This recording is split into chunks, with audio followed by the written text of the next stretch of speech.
శ్రీమాత్రే నమః. నారాయణి టాక్స్ ప్రేక్షకులకు స్వాగతం. మనం ఈ వీడియోలో 2026 2027కు గాను శ్రీ పరాభవనామ సంవత్సరంలో ద్వాదశ రాశుల యొక్క గోచార ఫలితాలను తెలుసుకుంటాం.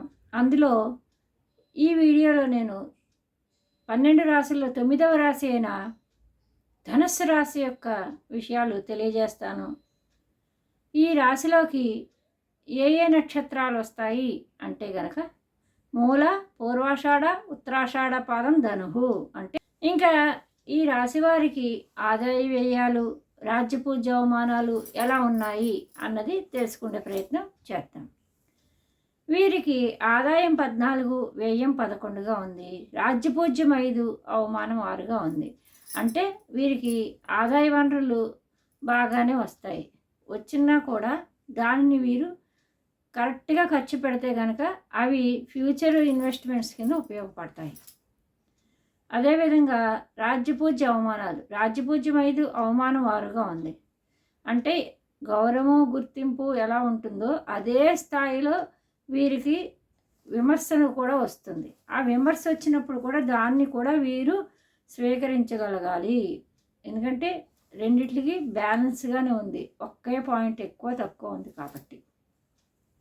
ఇంకా ఈ రాశి వారికి గోచారంలో గ్రహ సంచారం ఎలా ఉంది అంటే గనక ఈ రాశి వారికి గురుగ్రహ సంచారం ఎలా ఉంది అని తెలుసుకుంటే గనక ప్రస్తుతం ఈ గురుగ్రహం సప్తమంలో విరాళి జరుగుతుండగా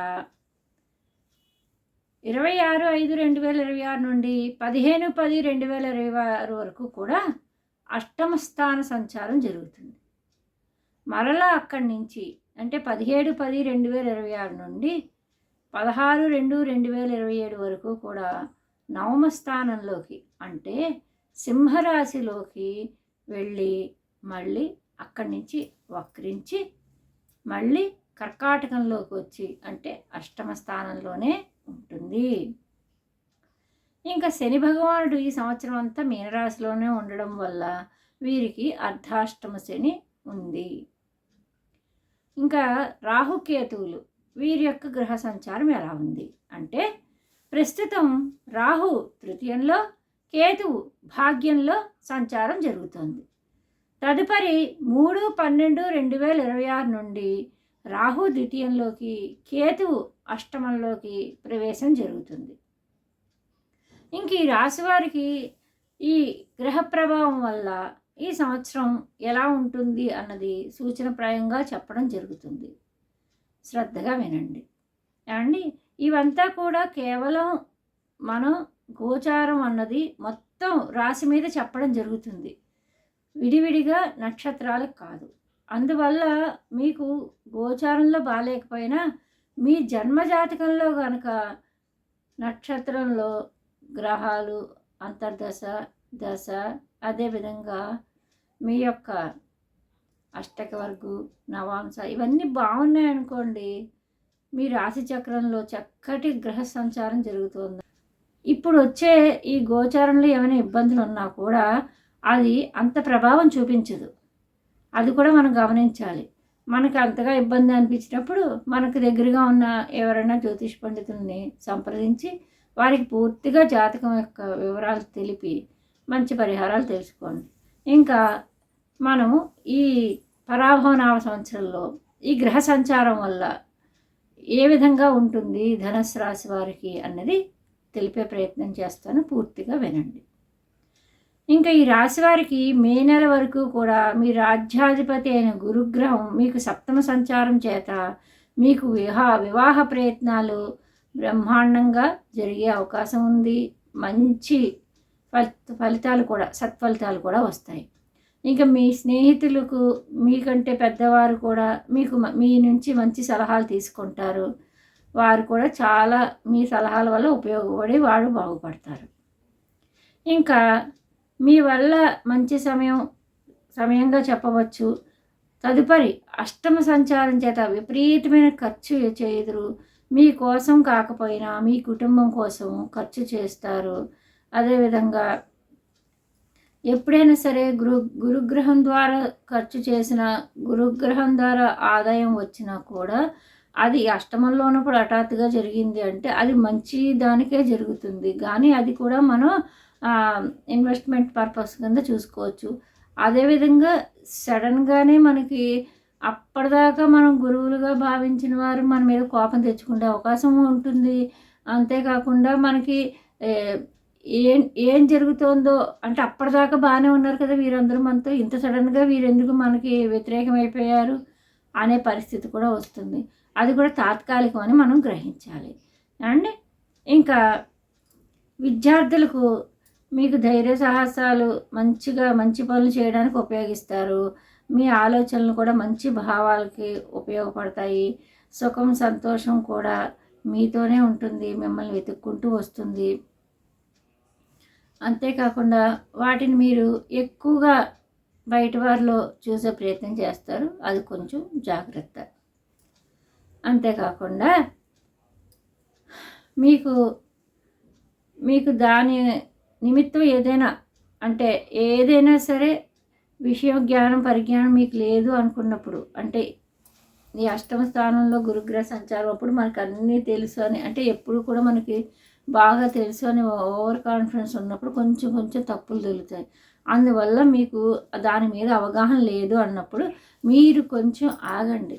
ఆగడం వల్ల ఉపయోగపడుతుందే కానీ ఆ విషయం మీద మీకు విశ్లేషణ తెలియకపోయినా తెలుసు అని మాత్రం చేయకండి. ఎందువల్ల ఈ టైంలో మీకు కొంచెం అది కూడా ఇబ్బంది కలిగే అవకాశం ఉంటుంది ఏమండి. ఇంకా శనిగ్రహ ప్రభావం చేత కొంత మానసిక వ్యాకులత తప్పదు, కార్యహాని జరుగును. మీకు అనుకున్న ఉద్యోగ విషయాలు కానీ అవి జరగకపోవచ్చు. అనవసరమైన వాగ్వివాదాలు కూడా వస్తాయి, శత్రువృద్ధి కూడా జరుగుతుంది. వాటిని కూడా మీరు నిలువరింప చేసుకోవాలి. మీరు అప్పు చేసైనా సరే ఇల్లు అంటే కట్టిన ఇల్లు కొనే అవకాశాలు అయితే ఇప్పుడు బాగా ఉంటుందండి. ధనుసు రాశి వాళ్ళు ఎవరైనా సరే కట్టిన ఇల్లు కొందాము అనుకుంటే కనుక తప్పకుండా మంచి ప్రయత్నం చేయండి, మీకు అయితే ఆ ప్రయత్నం ఫలించే అవకాశం ఉంటుంది. అదేవిధంగా అది కొత్తగా పునాదులు వేసి కొత్తగా అన్నీ చేద్దాం అనుకున్నారు, కొంత డిలే అవుతుంది, పని అవుతుంది కానీ బాగా డిలే అవుతుంది. ఎందుకు డిలే అవుతుందో కూడా అర్థం కాదు. అందువల్ల ఏమైనా రెడీగా ఉన్న ఇల్లు కొనుక్కోవాలనుకుంటే బ్రహ్మాండంగా కొనుక్కోండి. ఇంకా గురు శనిగ్రహ ప్రభావాల చేత అన్ని విధాల దాన్ని మీరు ఉపయోగించుకుంటే మంచే జరుగుతుంది. అండ్ అదేవిధంగా మీరు మీ శారీరక శ్రమ కూడా పెంచండి. కుర్చీలో కూర్చొని ఎంతసేపు పని చేస్తూ ఉంటే కనుక వారికి అంత గుర్తింపు ఉండదు. మీ సౌకర్యాలను కొద్దిగా తగ్గించుకొని అంటే కొంచెం శారీరక శ్రమ కూడా పెంచుకోండి. ఆ పెంచుకోవడం వల్ల మీకు ఉపయోగపడుతుంది. అదే సమయంలో శ్రామిక వర్గం వారికి కూడా మంచి అభివృద్ధి కనిపిస్తుంది. ఈ సమయంలో వారి శ్రమకు తగ్గ ఫలితము వస్తుంది. మీ యొక్క మాతృమూర్తి యొక్క ఆరోగ్యానికి ఇబ్బంది కలిగే అవకాశం ఉంది. అది కూడా కొంచెం అనారోగ్యం అది ఉంటే వెంటనే డాక్టర్ని కన్సల్ట్ చేయండి. మీ ఆరోగ్యం కూడా జాగ్రత్తగా చూసుకోండి. ఎందువల్లంటే అష్టమ స్థానంలో గురుగ్రహ సంచారం వల్ల కూడా కొంత ఈ షుగరు ఇలాంటివన్నీ ఉన్నప్పుడు కూడా వారికి కూడా అది కొంచెం ఎక్కువ అయ్యే అవకాశాలు ఉంటాయి. అందువల్ల మీరు దాన్ని కూడా కొంచెం చూసుకోండి. వెంటనే డాక్టర్ కన్సల్ట్ చేయడం, వెంటనే మందులు వాడడం, ఊబకాయం రాకుండా చూసుకోండి. అంటే ఆహార నియమాలు పాటించడం వల్ల ఏమవుతుందంటే మీకు ఊబకాయం రాకుండా ఉంటుంది. ఊబకాయం వచ్చిందంటే మీకు ఆ ఇబ్బంది ఇంకా కంటిన్యూ అయిపోతుంది. అందువల్ల కొంచెం జాగ్రత్తగా చూసుకోండి. ఇంకా రాహుకేతువుల ప్రభావం వల్ల ఆరోగ్యంపై ఇబ్బంది వచ్చును. మీ తండ్రి వర్గం వారిలో ఎవరికైనా సరే అనారోగ్యం సూచన కనబడుతుంది. ఉద్యోగ బదిలీలు అంత సంతృప్తికరంగా ఉండవు. వృధా సమయం ఎక్కువగా ఉంటుంది. అంటే టైం యొక్క ఇది పాలన మనకి తెలియక టైం ఎక్కువ వేస్ట్ అయిపోతూ ఉంటుంది. మీ యొక్క విదేశీ ప్రయాణాలు చేయాలనుకున్న ఆలోచన బాగా బలం పెరుగుతుంది. వెళ్ళాలి అనుకున్న వారు మీరు అన్ని రకాల పత్రాలను జాగ్రత్తగా 1-2 సార్లు వెరిఫై చేసుకోండి. సంతకాలు అన్నీ కరెక్ట్గా ఉన్నాయో లేవో ముందుగానే చెక్ చేసుకోండి. లేకపోతే కనుక అనవసరంగా ఇబ్బంది పడే అవకాశం ఉంటుంది. ఇంకా అదేవిధంగా ఇంకా తదుపరి ఎప్పుడైనా చూసుకోవచ్చులే అనే భావనలోకి వెళ్ళిపోతారు. ఇంక ఇప్పుడు పని అవ్వలేదు కదా ఇంకోసారి చూసుకోవచ్చులే అని వదిలేస్తారు. అలా వదలకుండా ఉంటే ముందుగానే అన్నిటిని కూడా ఒకసారి వెరిఫై చేసుకోండి అండి. ఇంకా మీ రోజువారీ దినచర్యలను కూడా ఒక ప్రణాళికబద్ధంగా చేసుకోండి. ఎప్పుడు కానీ అప్పుడే చేసుకుంటూ ఉంటే కనుక మీకు ఏదైనా సరే మంచి ప్రభావం కలిగి మంచిగా పనులన్నీ సానుకూలం అవుతాయి. అదేవిధంగా ఇంకా కుజగ్రహ ప్రభావం చేత సెప్టెంబర్, అక్టోబర్, నవంబర్ మాసాల్లో కుటుంబ కలతలు వచ్చే అవకాశం ఉంది. ఆకస్మిక ప్రయాణాలు, దీర్ఘకాలిక అనారోగ్యాలు ఉండే అవకాశం ఉంటుంది. కుటుంబంలో కలతలు మీకు వచ్చినా కూడా గురుగ్రహం అనుగ్రహం వల్ల కూడా అవి జాగ్రత్తగా సర్దుబాటు అయ్యే అవకాశం ఉంటుంది. ఎందుకంటే మీరు దాన్ని కొంచెం వివేకంతో ఆలోచిస్తే కనుక అది మీకు ఎక్కడ ప్రాబ్లం ఉన్నదన్నది తెలుస్తుంది. అంతేగాని మాట పట్టింపులు ఎప్పటికైనా మంచివి కావని గ్రహించండి. మీరు మీ మాటను పొదుపుగా వాడండి. మీకు గొడవ అనిపిస్తే కనుక ఆ సమయంలో అక్కడి నుంచి నిష్క్రమించండి. అదే పెద్ద ఉపాయం. ఇంకా మొత్తం పైన విద్యార్థులకు కూడా మిశ్రమంగానే గడిచే అవకాశం ఉంటుంది. ఉద్యోగ పరీక్షల్లో మీరు ఒకరి కరెక్ట్గా సమయపాలన చేసుకొని చదువుకుంటే కనుక మంచి సత్ఫలితాలు వస్తాయి. ఎక్కువగా ఆహార నియమం ఇందాక చెప్పాను కదండి, ఆహార నియమం పాటించకపోతే ఊబకాయం వచ్చేస్తుంది. అంతేకాకుండా షుగర్ కానీ ఇలాంటివన్నీ కూడా పెరిగిపోతాయి. మీరు ఆహార నియమం, వ్యాయామం 2 చేసుకోండి. ఇదే చెప్తున్నాను. అంటే శారీరక శ్రమలు, క్రీడలకు సంబంధించినవి ఏమైనా ఉన్నా కూడా మీరు పూర్తిగా క్రీడాకారులు కాకపోయినా, క్రీడాకారులు అయితే వాళ్ళకి ఇంకా చాలా బాగుంటుంది ఈ సమయంలో. క్రీడాకారులు కాకపోయినా మీరు ఏదో ఒక వ్యాపకం అన్నది పెట్టుకోండి. సరేనండి. ఇంక ఇవన్నీ కూడా మనం చెప్పేది మొదట్లోనే చెప్పినట్టుగా కేవలం గోచారం అన్నది ప్రస్తుత గ్రహాలు ఎలా ఉన్నాయి అన్నది మనం తెలుసుకునే ప్రయత్నం చేస్తాము. అందువల్ల మీరు ఏంటంటే మీ జన్మజాతకంలో ఏమైనా బాగాలేకపోతే కనుక ఇక్కడ బాగాలేకపోతే ఆ ప్రభావం ఎక్కువగా ఉంటుంది. అందువల్ల దాన్ని మీరు ఒకసారి జాతక విశ్లేషణ చేయించుకోండి. మీ దగ్గర ఉన్న ఎవరైనా జ్యోతిష పండితులు ఉంటే వారి చేత చేయించుకోండి. సరేనండి. ఇంకా వీరికి పరిహారాలు ఎలాంటివి చేసుకోవాలి అంటే సెప్టెంబర్, అక్టోబర్, నవంబర్ ఈ మాసాల్లో మాత్రం సాధ్యమైనంత వరకు ఎక్కడైనా మీకు గొడవ పడే అవకాశం వస్తుంది, మన మాట పెరుగుతోంది అన్నప్పుడు దాన్ని కట్టడి చేసుకొని సాధ్యమైనంత వరకు మంగళవారాలు మాట కంట్రోల్ పెట్టుకోండి. గబగబా తొందరపడి మాట్లాడకండి, కొంచెం కంట్రోల్ పెట్టుకోండి. తర్వాత గోవులకు నానబెట్టింది ఏదైనా ఆహారం, కందులు, మినుములు, పెసలు ఏవైనా సరే, ధాన్యాలు ఏవైనా సరే, చిరుధాన్యాలు కూడా ఏవైనా కూడా చక్కగా నానబెట్టి అంతే కడిగేసి శుభ్రంగా ముందు రోజు నానబెట్టడం, మరుసటి రోజు కడగడం, అంతా గోవుకి బాగా పెట్టండి. దానివల్ల కూడా మీకు అర్ధాష్టమ శని ప్రభావం కూడా తగ్గుతుంది.